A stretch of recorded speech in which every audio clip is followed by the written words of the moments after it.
మోహన్ బాబు గారు ఒక విలేకరిని కొట్టారని చెప్పేసేసి న్యూస్ ఎంత వైరల్ అవుతుందో అదంతా మనకు తెలిసిందే కదా.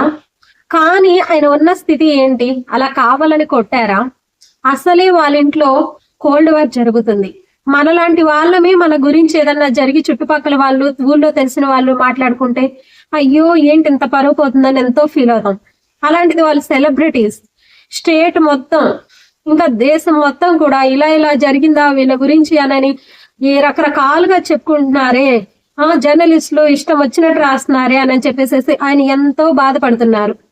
ఇంకా ఆడియో రికార్డ్ లో కూడా చెప్పారు, మీరు సంయమనం పాటించండి, దయచేసి ఎలా పడితే అలా రాయొద్దు, మీకు ఫ్యామిలీస్ ఉన్నాయి అని చెప్పేసి ఎంతో బాధతో చెప్పారు. ఇంకా వాళ్ళ వైఫ్ కూడా హాస్పిటల్ ఉన్నారని చెప్పారు. వాళ్ళు తిండి తిప్పలు నిద్ర లేకుండా ఇంత బాధలు పడుతుంటే ఎప్పుడెప్పుడు ఛాన్స్ దొరికితే వెళ్ళి ఏం సమాచారం తెలుసుకుందామా అని చెప్పేసి